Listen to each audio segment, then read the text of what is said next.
Residents of an Auckland street where a 4-year-old girl was struck by a van this morning say it was an accident simply waiting to happen.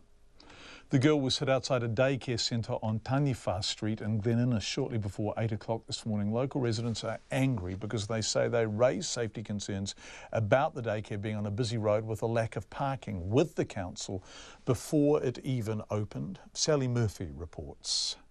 An everyday task turned to hell for one Auckland family this morning when their 4-year-old girl was struck by a van outside the Bumblebees childcare centre.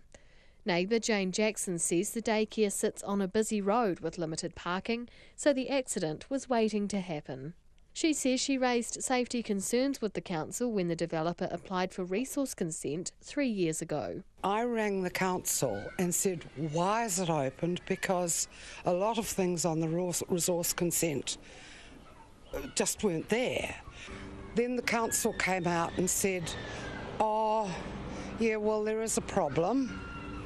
And so their next thing was to reapply for resource consent. Vernon Sutton, who lives across the road, says about 70 children attend the daycare. Like Miss Jackson, he's frustrated the concerns they've raised over the past 3 years have not been listened to. Almost 300 buses a day go past. So it's listed as a main arterial route. We didn't believe that the drop-on, drop-off, the parking, the so-called school bus or daycare bus that's never materialised was going to take care of any of the safety issues that we had regarding daycare centre children being picked up and dropped off, and here we are, very sad. He says the small daycare car park isn't adequate and something needs to be done to make the centre safer. There should have been maybe a drop-off zone labelled on the road. Obviously the council and AT have to take some responsibilities here because they've indicated there is no issue. The developer basically needs to come on board if he's going to keep developing these sites all over Auckland.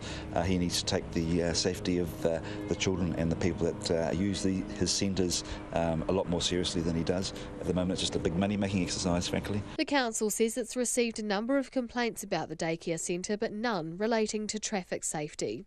And Bumblebees developer JP Singh says he has no concerns about it being located on a busy road or about parking, and says everything has been done up to council standard.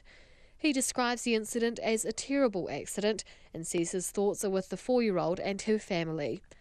The girl remains in a critical condition in intensive care at Starship Hospital. In Auckland for Checkpoint, Sally Murphy.